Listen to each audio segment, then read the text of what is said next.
Everyone, welcome back to the channel guys. आप सभी का स्वागत है कॉमर्स स्पॉटलाइट में। मैं आयुषी आज एक वीडियो लेके आई हूँ जिसमें हम ये डिस्कस करने वाले हैं कि कैसे विमेन्स जो कहीं ना कहीं एंगेज्ड हैं, जॉब कर रही हैं या वो हाउस मेकर्स हैं, तो कैसे वो अपने ड्रीम्स को पूरा कर सकती हैं। क्या क्या चीजें हैं जो उनको हेल्प कर सकती हैं कहीं ना कहीं एंगेज्ड होते हुए भी स्टिल वो अपने ड्रीम्स को अचीव कैसे कर सकती हैं, वो सारी चीजें हम डिस्कस करने वाले हैं आज की वीडियो में। क्योंकि ये किसी ना किसी पॉइंट ऑफ टाइम पे हर एक वीमेन रियलाइज करती है कि आपको अपने लिए भी कुछ करना है, जो आपके ड्रीम्स हैं उनको आपको अचीव करना है। नॉट जस्ट बिकॉज कि आपको कुछ प्रूव करना है या कुछ शो करना है, बट अपनी खुद की सेटिस्फेक्शन के लिए आपको ये चीजें करनी होती है। आपको अपने जो ड्रीम्स हैं उनको अचीव करना है। जो चीजें आपने सोची थी कि मुझे असिस्टेंट प्रोफेसर बनना है या कोई भी वो चीज हो सकती है। बेसिकली मैं आज तो यहाँ पे फोकस यही करूंगी कि अगर आप प्रोफेसर बनना चाह रहे थे, टीचर बनना चाह रहे थे, कोई गवर्नमेंट जॉब लेना चाहते हो, तो किस तरीके से आपको चीजें कवर करनी होंगी, किस तरीके से चीजें लेके चलनी होंगी, सो दैट आप जहां भी एंगेज्ड हो वो काम भी आप कर सकें एंड उसके साथ साथ अपने ड्रीम्स को भी पूरा कर सकें। क्योंकि ये कहीं ना कहीं बहुत ज्यादा जरूरी हो जाता है एक पॉइंट ऑफ टाइम पे कि हमें एक स्टेबल जॉब चाहिए। अब ठीक है, नो डाउट आप कहीं प्राइवेट जॉब कर रहे हो, बट आपको कोई गवर्नमेंट जॉब चाहिए और एक ऐसी जॉब जो आपकी ड्रीम जॉब हो, वो किसी भी फॉर्म में हो सकती है। और अगर आप टीचर बनना चाहते हैं, स्टार्टिंग से आपके मन में इच्छा थी कि आपको टीचर बनना है या आपको असिस्टेंट प्रोफेसर बनना है या एसोसिएट प्रोफेसर बनना है, आई मीन टू से कि आप हायर एजुकेशन की तरफ जाना चाहते थे और हायर एजुकेशन के बाद आप टीचिंग जॉब में जाना चाहते हो, तो क्या तरीके हैं, किस तरीके से आप तैयारी कर सकते हो और कैसे गवर्नमेंट जॉब ले सकते हो, वो सारी चीजों की डिस्कशन हम आज की वीडियो में करने वाले हैं। तो बने रहिएगा, स्टार्टिंग से एंडिंग तक आपको कुछ टिप्स एंड ट्रिक्स मैं शेयर करने वाली हूँ जो आपको हेल्प करेंगी। क्योंकि अब एक तरीका ये है गवर्नमेंट जॉब लेने का कि आप असिस्टेंट प्रोफेसर बनना चाहते हो और जो भी स्टेट में आपको, या फिर आप डिफरेंट स्टेट में भी अगर ट्राई कर सकते हो तो आप ट्राई कर सकते हो। वहां पे असिस्टेंट प्रोफेसर के जो एग्जामिनेशंस होते हैं वो आपको हेल्प करते हैं असिस्टेंट प्रोफेसर बनने के लिए और आपको एक गवर्नमेंट जॉब प्रोवाइड की जा सकती है। तो कैसे अब इसके लिए तैयारी करें, तो सबसे पहले तो हमें ये चीज समझनी होगी कि क्या क्या चीजें हमें रिक्वायर्ड हैं अगर आप असिस्टेंट प्रोफेसर के लिए जाना चाहते हो। तो सबसे मिनिमम एलिजिबिलिटी जो होती है वो होती है नेट। तो नेट क्लियर करना बहुत ज्यादा जरूरी है। और अगर बात की जाए कि आप अपने स्टेट में ही असिस्टेंट प्रोफेसर बनना चाहते हैं तो उसके लिए आता है सेट एग्जामिनेशन।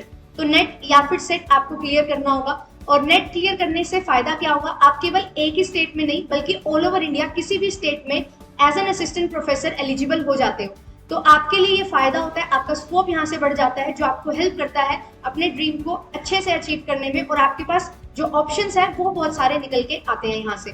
तो फिर उसके बाद क्या किया जाए, अब नेट कर लिया, सेट कर लिया, अब इसके बाद होता है हर स्टेट असिस्टेंट प्रोफेसर की रिक्रूटमेंट है जो निकालती है, असिस्टेंट प्रोफेसर की वैकेंसी निकालती है। जैसे अभी फिलहाल आरपीएससी और एमपीपीएससी यहाँ पे मध्य प्रदेश में और राजस्थान में वैकेंसीज निकलने वाली हैं और निकल चुकी हैं। राजस्थान में एग्जामिनेशन होने वाला है, अगस्त में टेंटेटिव डेट्स हमारे पास है और अक्टूबर में टेंटेटिव डेट्स हैं हमारे पास। किस तरीके से अब आपको प्रिपेयर करना है वो टिप्स एंड ट्रिक्स मैं आपके साथ शेयर करने वाली हूँ।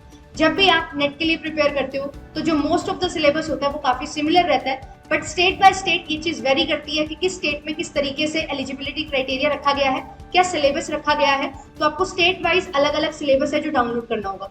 अब बात कर लेते हैं एक नॉर्मल सिलेबस की और एक अलग, अगर अलग सिलेबस रखा गया है तो वो क्या होता है। दो स्टेट्स को लेके चलती हूँ, एमपीपीएससी है और राजस्थान का आरपीएससी है। तो राजस्थान में ये चीज है, आपके पास मास्टर्स में 3 डिफरेंट ऑप्शंस होते हैं और उसी के अकॉर्डिंग आपका असिस्टेंट प्रोफेसर का एग्जामिनेशन भी होता है डोमेन वाइज। तो 3 अलग अलग डोमेन है, उन तीनों में अलग अलग सिलेबस आपके पास है। जिस डोमेन में अपनी आपने मास्टर्स की है उस डोमेन में आप फॉर्म फिल करते हैं और उसके अकॉर्डिंग आपका वहाँ पे सिलेक्शन है जो हो जाता है after written and interview. But यहाँ पे अदर स्टेट्स के लिए क्या प्रोविजन है, फिर जो अदर स्टेट से बिलोंग करते हैं उनको ये चीज देखनी होगी कि 50% मार्क्स आपका, जो 50% सिलेबस है वो मैच करना चाहिए, उस अकॉर्डिंग आप फॉर्म फिल कर सकते हैं। और देन दूसरी स्टेट्स में सिमिलर ही रहता है नेट के अकॉर्डिंग सिलेबस। जो आपकी मास्टर्स होती है जनरल, अगर कॉमर्स की बात की जाए तो जनरल एमकॉम आपने की हुई है तो उसी के अकॉर्डिंग आपका सिलेबस रहता है और नेट और सेट के सिलेबस से काफी सिमिलर रहता है। तो अब हम तैयारी कैसे करें, अगर हमारा सिलेबस चेंज है या हमारा सिलेबस सिमिलर है तो क्या अप्रोच रहनी चाहिए। और अगर हम जॉब कर रहे हैं तो हमारे पास इतना सफिशिएंट समय नहीं है कि मैं अपना जो तैयारी है उसको 10-10 घंटे दे सकूं, क्योंकि मैं कहीं ना कहीं एंगेज्ड हूँ। तो अब क्या किया जा सकता है, तो आपको मैं बताती हूँ। अगर आपका सिलेबस ऐसी स्टेट से आप अप्लाई कर रहे हो जहाँ पे सिलेबस सेम है तो आपके लिए बहुत ज्यादा इजी हो जाता है, आप नेट और एपी की तैयारी साथ साथ कर सकते हैं। थोड़ा सा बस क्वेश्चन के पैटर्न में चेंज होता है, वो आपको ओवर द टाइम जब आप पीवाईक्यू एनालाइज करते हो तो वो चीजें आपको क्लियर हो जाती हैं। तो कैसे अब तैयारी की जाए, आपके पास समय कम है बट मैं आपको बताती हूँ कि स्मार्ट वे क्या हो सकता है। आपके पास जितना भी समय, आपके पास दिन में 5 घंटे हैं या 6 घंटे हैं, उसको आप मैक्सिमम यूटिलाइज कैसे कर सकते हैं। सबसे पहले आपको क्या देखना है, सबसे पहले आपको अपना सिलेबस गो थ्रू करना है। जो सिलेबस है आपका कंप्लीट पेपर 1 पेपर 2 और जो भी आपको सिलेबस मिलता है नेट का और असिस्टेंट प्रोफेसर का, उसको गो थ्रू करिए। जो भी उसमें कॉमन पोर्शन है उसको अलग से निकाल लीजिए, क्योंकि जो कॉमन पोर्शन है वो आपको दोनों के लिए करना है। तो मैं ये सजेस्ट करूंगी कि सबसे पहले उस कॉमन पोर्शन को टारगेट करो, क्योंकि वो कॉमन पोर्शन आपको दोनों जगह हेल्प करने वाला है। फिर उसके बाद आपको क्या करना है, उसके बाद आपको जाना है, सबसे पहले प्रायोरिटी देनी है नेट के सिलेबस को, क्योंकि अगर नेट क्लियर होगा तो ही आप असिस्टेंट प्रोफेसर के लिए अप्लाई कर पाओगे। तो जो नेट का सिलेबस है उसको प्रायोरिटी दीजिए, और कैसे डिसाइड करना है कि क्या चीज पढ़नी है, कितनी पढ़नी है, वो आपको हेल्प करेंगे पीवाईक्यूज। तो पीवाईक्यूज को आप एनालाइज करिए। पीवाईक्यूज को एनालाइज करके आपको टॉपिक्स पता लग जाएंगे, उन टॉपिक्स को आपको 1 बाय 1 पढ़ना है। अब 1 बाय 1 पढ़ने में ज्यादा समय लग सकता है, तो क्या करें। अब मैं आपको ये सजेस्ट करूंगी, यूनिट वाइज आप जाइए, यूनिट वाइज इंपॉर्टेंट टॉपिक्स को कवर करिए। इंपॉर्टेंट टॉपिक्स को इन डेप्थ कवर करना है, ताकि आपके पास जो पीवाईक्यू में क्वेश्चन पूछा गया उस टॉपिक पे बेस्ड कोई भी क्वेश्चन पूछा जाएगा वो आपका बिल्कुल करेक्ट होना चाहिए। तो इस तरीके की तैयारी आपको करनी है। इस तरीके से तैयारी करते हुए आपको फिर क्या करना है, इस तरीके से तैयारी करते हुए आपको पूरी की पूरी यूनिट्स कवर कर लेनी है। जो भी आपके डिफरेंट यूनिट्स गिवन है सिलेबस में, पेपर 1 हो या पेपर 2 हो, उसके अकॉर्डिंग आपको इस तरीके से प्रिपेयर करना है। फिर इसके बाद आपको बनाने हैं नोट्स। जब आप प्रिपेयर कर रहे होंगे, आप वीडियो कोर्सेज देखना पसंद करते हैं तो वीडियो कोर्स देखिए, बुक से पढ़ना पसंद करते हैं बुक से पढ़िए, दोनों चीजें प्रेफर करते हो तो दोनों चीजों में से जो भी आपने सीखा है उसको आपको अपने नोट्स बनाने। उससे नोट मेकिंग करने के बाद आपको ये ध्यान रखना है, नोट मेकिंग करने के साथ आपको ये ध्यान रखना है कि जब आप अपने नोट्स बना रहे हैं तो वो नोट्स ज्यादा लेंदी ना हो, ज्यादा पेजेस कवर करते हुए ना हो, टू द पॉइंट आपको चीजें लिखनी है, प्रिसाइज वे में अपने नोट्स बनाने हैं, क्योंकि प्रिसाइज वे में जितने नोट्स बनेंगे उतना ही आपके लिए अच्छा रहेगा रिवीजन करने में। और प्रिसाइज वे में नोट्स बनाने का एक तरीका क्या रहता है, आप डायग्रामेटिकली चीजों को रिप्रेजेंट कर सकते हैं, आप टेबुलर फॉर्म में चीजों को रिप्रेजेंट कर सकते हैं। जिस यूनिट्स में ग्राफ वगैरह बनते हैं तो आप ग्राफ बना सकते हैं, सो दैट आपको चीजें अच्छे से समझ आए और इजिली आपके माइंड में वो चीजें रिटेन रही। तो ये सारी चीजें आपको ध्यान में रखनी है। फिर इसके बाद आती है बारी रिवीजन करने की। तो आपको हमेशा ये ट्राई करना है कि जो भी आप नोट्स बना रहे हैं और जो आपने एक दिन में पढ़ा है वो कंप्लीट सारा पढ़ा हुआ उसी दिन आपको रिवाइज कर लेना है। ऐसा क्यों, क्योंकि जब आप पूरा कंप्लीट पढ़ते हो एक दिन में, उसको तभी के तभी रिवाइज कर लेते हो तो देयर आर हाई चांसेस वो आपके माइंड में रहता है। अदरवाइज आप पढ़ते रहते हो, रिवाइज नहीं करते हो, तो वो सारी चीजें क्या होती है, वॉश आउट होती रहती है ओवर द टाइम। तो इस चीज का आपको खास ध्यान रखना है। देन इसके बाद एक इंपॉर्टेंट चीज क्या बनती है कि अब हम टाइम को कैसे मैनेज करें। तो टाइम को मैनेज करने के लिए आपको क्या देखना है यहाँ पे, अब आपके पास अगर आपकी जॉब सुबह है, ठीक है, तो आप क्या करिए, अर्ली मॉर्निंग उठिए। अर्ली मॉर्निंग उठ के आप 1 से 2 घंटा दीजिए। ये 1 से 2 घंटा किसके लिए होना चाहिए, ये होना चाहिए प्रॉपरली रिवीजन के लिए। सुबह का समय रिवीजन के लिए रखिए, ठीक है। अगर आपका ऐसा काम है कि आपको नाइट में काम करना होता है तो आप क्या कर सकते हैं, तो आप अर्ली मॉर्निंग सिलेबस कवर करिए, ठीक है। एंड देन उसके बाद जब आप रिवीजन करोगे तो आफ्टर डूइंग योर जॉब, जो भी आपका काम है, उसके बाद आप उसको रिवाइज कर लो, पूरा काम जो आपने एक दिन में कवर किया है। आपको करना क्या होगा, बेसिकली आपको टाइम को डिवाइड करना होगा, क्योंकि आप लगातार बैठ के नहीं पढ़ सकते हो, क्योंकि आप कहीं ना कहीं एंगेज्ड हो। तो अब आपको स्मॉल चंक्स बनाने हैं टाइम के, और टाइम के स्मॉल चंक्स बना के उसको एलोकेट करना है कि इस टाइम मुझे नया पढ़ना है, इस टाइम मुझे रिवाइज करना है, इस टाइम मुझे प्रैक्टिस करनी है, और इस टाइम मुझे साथ साथ नोट्स बनाने हैं और उन नोट्स को रिफाइन करना है। ये सारी चीजें आपकी चलती रहनी चाहिए। और ये सारा जो काम है आपका सिलेबस कवर करने का, ये काम आपका 3 महीने में हो जाना चाहिए। मैं एक सिलेबस लेके चल रही हूँ जो यूजीसी नेट का सिलेबस है और असिस्टेंट प्रोफेसर का सिलेबस है।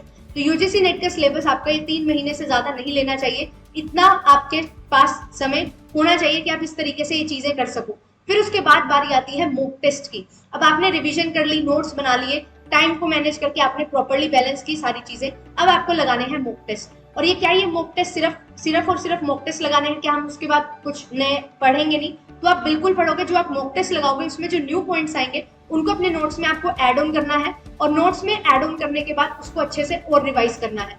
फिर ये सर्कल है जो चलता रहेगा रिवीजन वाला। अब मॉक टेस्ट लगाने से होगा क्या, एक तो आपको टाइम मैनेजमेंट समझ आएगा, टाइम मैनेजमेंट समझ आएगा तो आपकी स्पीड बढ़ेगी, स्पीड बढ़ेगी तो आप अच्छे से एक्यूरेसी पे भी फोकस कर पाएंगे। तो ये सारी चीजें आपकी साइड बाय साइड चलती रहेंगी। तो इस तरीके से कंप्लीट प्रोसेस है जो आपको हेल्प करेगी। और आपके पास कभी भी जब भी आप कुछ काम कर रहे हो, लाइक फॉर एग्जाम्पल काफी वीमेंस होती हैं, उनके पास वो बोलती है कि हमारे बच्चे छोटे हैं, तो आप क्या कर सकते हो, जब भी आपके बच्चे भी काम कर रहे हैं, ठीक है, आपके बच्चे अगर स्कूल में जाते हैं, उनका भी जो होमवर्क होता है, तो उस होमवर्क टाइम पे आप क्या कर सकते हैं, उस होमवर्क टाइम पे उनको आप होमवर्क करवाते करवाते आप अपनी वीडियोस को रिवाइज कर सकते हो। कैसे, जो चीजें आपने पढ़ी हैं उसकी क्विक रिवीजन ले सकते हो ठीक है, ईयरपोड्स लगा के मस्त आराम से बैठ के आप अपना पढ़ो, बच्चों को भी साथ साथ पढ़ाते रहो। जब वो अपना काम कर रहे हैं तो साइड बाय साइड अपनी भी क्लासेस को कंटिन्यू करके ये बेनिफिट आप ले सकते हो कि रिवीजन आपकी इस टाइम पे हो सकती है, क्योंकि जो चीज आप पढ़ लेते हो ना तो रिवीजन करने में ज्यादा समय नहीं लगता है, और अगर उसी दिन आप रिवाइज कर रहे हो तो आपको चीजें और याद आती रहती है जो आपने पढ़ी होती है। तो ये फायदा रहता है, आप इस तरीके से टाइम को मैनेज कर सकते हो। तो आपको क्या है, समय से समय निकालना पड़ेगा, थोड़ा सा हेक्टिक होंगी चीजें, बट ये तरीके आपको बहुत ज्यादा हेल्प करेंगे। और हमेशा ये मेक श्योर करो कि अगर आपको नोट्स मिल रहे हैं, ये बहुत ही पर्सनल ओपिनियन है मेरा, कि अगर आपको नोट्स कहीं से मिल जाते हैं डिटेल में बने हुए, तो वो नोट्स आपको एक बुक्स की तरह आपके लिए काम कर सकते हैं। तो उन चीजों पे भी आप फोकस कर सकते हो कि उन चीजों से कैसे आप मैक्सिमाइज कर सकते हो अपनी प्रिपरेशन को। तो ये सारी चीजें आपके लिए बेनिफिशियल हो सकती हैं। तो गवर्नमेंट जॉब की तैयारी करना इतना भी मुश्किल नहीं है कि अगर आप कहीं ना कहीं एंगेज हो तो आप गवर्नमेंट जॉब नहीं कर सकते हो क्लियर, तो आप बिल्कुल कर सकते हो। क्योंकि जब मैं प्रिपेयर करती थी तो मेरे साथ भी जो प्रिपेयर कर रहे थे काफी ऐसे लोग थे जो कहीं ना कहीं जॉब में थे, और मोस्टली जिस एज में हम तैयारी करते हैं तो हम कहीं ना कहीं एंगेज होते हैं। ठीक है, या तो आपकी मैरिज हो चुकी है, या फिर आपके बच्चे छोटे हैं, या फिर आप कहीं ना कहीं जॉब कर रहे हो, तो पूरा दिन आपके पास नहीं है कि आप सिर्फ और सिर्फ स्टडी कर सकें। तो आपको मैनेज ये चीजें करनी पड़ती हैं, और मोस्ट ऑफ द स्टूडेंट्स ये चीज फील करते हैं, मोस्ट ऑफ द एस्पिरेंट्स ये चीज फील करते हैं कि हम कैसे जॉब के साथ साथ तैयारी करें।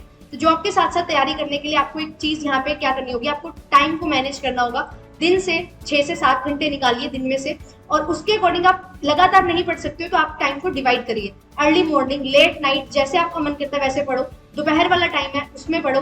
वीडियोस कब देखनी है तो उसका एक ऐसा टाइम लगाओ जहाँ पे आप कहीं ट्रेवल कर रहे हो तो आप वीडियोस के थ्रू रिवीजन कर सकते हो। वीडियोस देखना आपके लिए बेनिफिशियल हो सकता है क्योंकि आपको सुननी है चीजें और देखनी है, तो वहां पे आपके लिए ये चीजें बेनिफिशियल हो सकती हैं। तो जब भी आपको समय मिल रहा है तो ये छोटी छोटी चीजें आपको करनी है, और पूरे के पूरे टास्क को छोटे छोटे पार्ट्स में डिवाइड करते चलना है, सो दैट आपको चीजें अच्छे से समझ आए और आप अच्छे तरीके से उन चीजों को फोकस करके पढ़ सकें।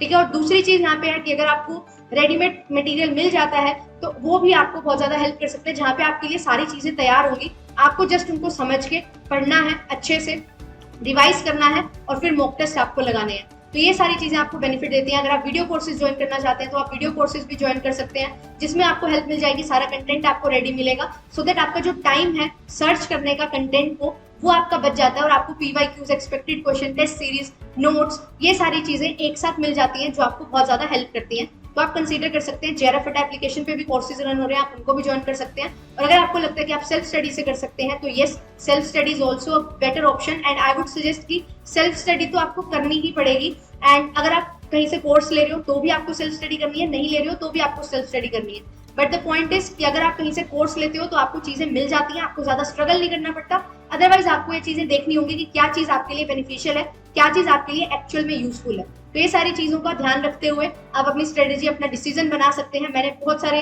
वीडियोस में शेयर किया है कि किस तरीके का प्लान आपका होना चाहिए। और एक डाउट यहाँ पे आता ही था कि मैम हम तो वर्किंग है तो हम क्या करें। तो वर्किंग है, ठीक है, थोड़ा सा मुश्किल होगा, बट आप एक बार ट्राई करोगे तो 1-2 महीने में रिदम बन जाती है, और फिर आप बहुत अच्छे तरीके से अपने एग्जामिनेशन की तैयारी कर सकते हो। और नेट के बाद ही असिस्टेंट प्रोफेसर का एग्जामिनेशन होगा, तो जो नेट की तैयारी आप करते हो ना वो आपको हेल्प करती है। और एक और चीज मैं यहाँ पे बता रही थी, कभी कभी असिस्टेंट प्रोफेसर के एग्जामिनेशन में क्या होता है कि आपका सिलेबस सेम नहीं होता है, तो उस पॉइंट पे आप क्या कर सकते हो, जितना सिलेबस कॉमन है उसको कवर करके उसके बाद जो आपका असिस्टेंट प्रोफेसर का सिलेबस है उस पर ही फोकस रखिए।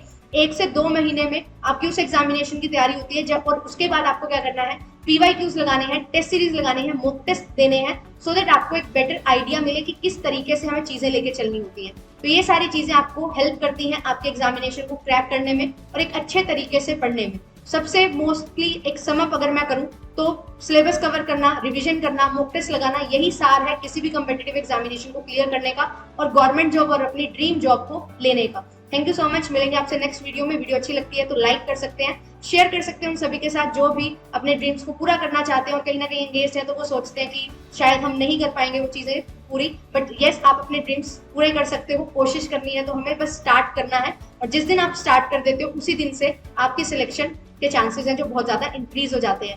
तो बढ़ते रहिए, धीरे धीरे बेबी स्टेप लेते रहिए, और अकॉर्डिंगली मैनेज करते हुए टाइम को आप अपने ड्रीम्स को भी अचीव कर सकते हैं। All the very best. Thank you so much. मिलेंगे आपसे नेक्स्ट वीडियो में। Bye bye.